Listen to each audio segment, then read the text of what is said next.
Assalamualaikum warahmatullahi wabarakatuh. Mohon izin Bapak Ibu, kami dari kelompok 2 Latsar CPNS PPSDM Regional Bandung tahun 2023, izin mempresentasikan tugas agenda 2 yaitu isu kontemporer dengan topik pembahasan hoax. Sebelum masuk ke materi, izinkan saya memperkenalkan anggota kelompok kami yang beranggotakan. Yang pertama ada saya sendiri, Puspa Prima Tias Kusuma. Yang kedua ada Tahila Restu Ilahi.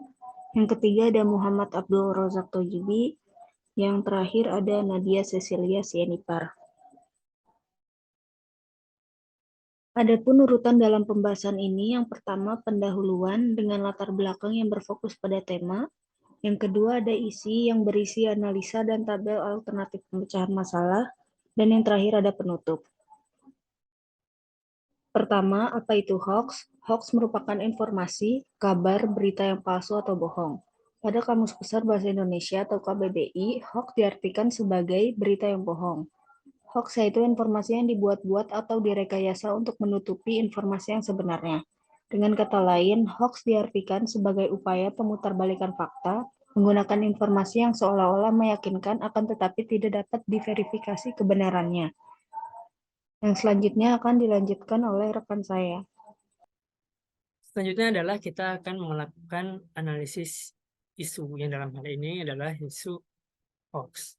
Yang pertama kita akan menggunakan metode analisis USG dan juga analisis Fishbone. Apa itu analisis USG? Analisis USG merupakan singkatan dari urgency, seriousness, dan juga growth. Urgensi adalah seberapa mendesak isu tersebut harus dibahas, mengingat waktu yang tersedia dan seberapa keras tekanan waktu untuk menyelesaikan isu tersebut. Kemudian seriousness adalah seberapa serius isu tersebut dikaitkan dengan akibat apabila penyelesaian dari isu tersebut itu ditunda. Dan yang terakhir adalah growth. Kemungkinan isu tersebut akan berkembang jika isu tersebut terus dibiarkan. Nah, teknik USG ini menggunakan metode scoring dalam menyusun urutan prioritas isu yang harus diselesaikan terlebih dahulu. Di sini kita menggunakan 5 bobot nilai. Yang nomor 1 adalah sangat tidak mendesak, nomor 2 tidak mendesak, nomor 3 cukup mendesak, nomor 4 mendesak, dan nomor 5 sangat mendesak. Dalam hal ini kita membagi isu hoax itu menjadi 3 jenis contoh yang kemarin-kemarin pun kita melihatnya dan menyaksikan sendiri di lapangan. Yaitu yang pertama adalah hoax terkait virus atau penyakit yang sama-sama kemarin kita mendengar banyak sekali berita terkait dengan virus COVID-19. Bahkan pada saat awal-awal seringkali banyak berita yang rancu dan kita pun sulit memperkirakan mana berita yang benar atau yang tidak benar. Dan yang kedua adalah hoax terkait politik, kemudian hoax terkait mendapatkan hadiah. Contohnya seperti kita mendapatkan pesan SMS atau WhatsApp yang berisikan dengan selamat Anda menang mendapatkan hadiah uang tunai sebesar 5 juta rupiah gitu, seperti itu. Padahal sebenarnya itu tidak ada atau hoax seperti itu. Nah, di sini kami memasukkan hoax terkait virus atau penyakit ini, urgensinya kita berikan nilai 5, kemudian seriousness 5, growth 5 dengan jumlah 15. Yang hoax terkait virus atau penyakit ini berada di prioritas urutan pertama. Kemudian hoax terkait politik, di urgensinya kita beri bobot nilai 3, seriousness 4, growth 3 dengan jumlah poin yaitu 10. Urutan prioritas berada di urutan 2, dan yang terakhir adalah hoax terkait mendapatkan hadiah, yaitu kita beri urgensi 1, seriousness 1, growth 1 dengan jumlah poin 3, yang dimana jika kita total-total berada di prioritas urutan 3 gitu. Nah, di sini kita ulang lagi, prioritas urutan pertama adalah hoax terkait virus atau penyakit, kemudian urutan kedua terkait politik, dan yang ketiga terkait mendapatkan hadiah. Selanjutnya, masuk ke analisis hoax, kelompok kami menggunakan metode Fishbone. Analisis isu dengan metode Fishbone sering juga dikenal dengan cause-effect diagram. Metode ini digunakan untuk membantu memecahkan masalah yang ada dengan memetakan analisis sebab akibat dari suatu masalah dalam sebuah diagram yang berbentuk seperti tulang ikan. Kategori yang diambil dalam Fishbone ini adalah kategori 5S, di mana yang pertama adalah sistem. Penyebab hoax yang berasal dari sistem, salah satunya berasal dari sistem digital, di mana hoax dapat timbul misalnya karena kurangnya batasan dalam sistem penggunaan media sosial, di mana hampir semua kalangan atau lapisan masyarakat dapat dengan mudah mengakses dan menjalankan media sosial. Kemudian dapat terjadi juga karena kurangnya verifikasi informasi, tidak bisa menyaring informasi mana yang valid dan mana yang mengandung informasi yang diputarbalikkan atau palsu. Kemudian faktor penyebab kedua yaitu suppliers, di mana hoax bisa timbul karena adanya pihak pemasok atau penyebar berita atau informasi yang mengandung hoax atau kebohongan. Misalnya adanya akun anonim, adanya akun buzzer yang biasanya menyuarakan suatu isu atau kepentingan tertentu. Kemudian bisa juga disebabkan oleh berita-berita yang menggunakan clickbait, menimbulkan misinterpretasi terhadap isi berita yang sebenarnya. Poin selanjutnya yang akan saya jelaskan adalah point surroundings. Di point surroundings ini, kita membagi menjadi dua subkategori, yaitu subkategori politik dan subkategori ekonomi. Pada subkategori politik, kita tidak memungkiri bahwa praktik KKN di Indonesia itu masih tergolong tinggi. Maka dari itu, kami menyimpulkan bahwa penyebab hoax salah satunya adalah praktik KKN dan anti kritik yang digunakan untuk pengalihan isu dalam menjaga citra pejabat. Yang kedua adalah subkategori ekonomi.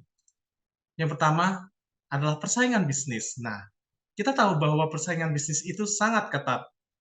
Maka dari itu, beberapa bisnis melakukan cara yang curang, yaitu menyebarkan hoax kepada kompetitor lainnya, untuk diharapkan kompetitor tersebut hancur karena hoax tersebut.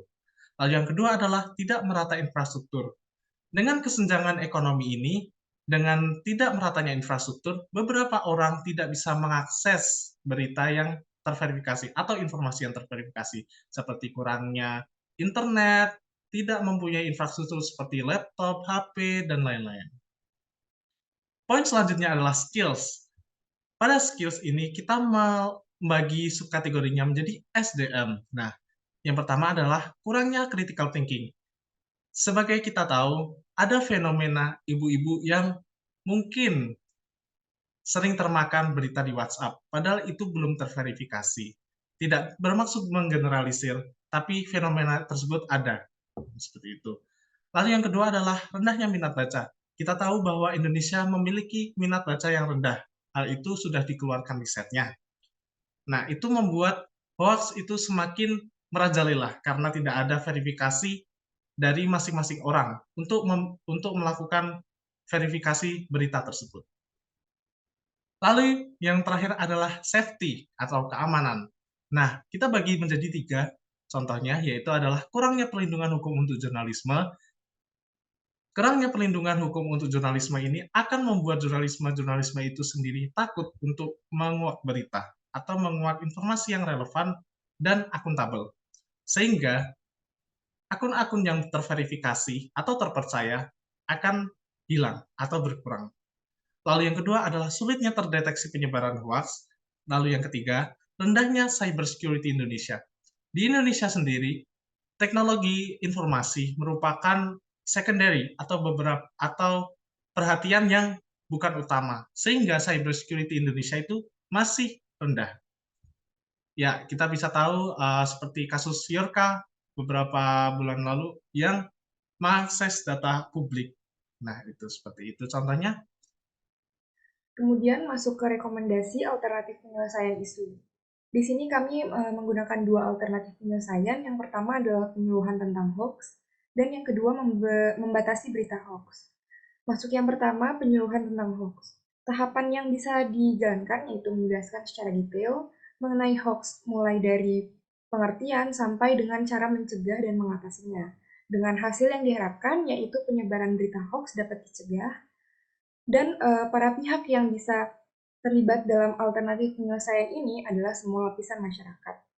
Kemudian alternatif penyelesaian yang kedua yaitu membatasi berita hoax.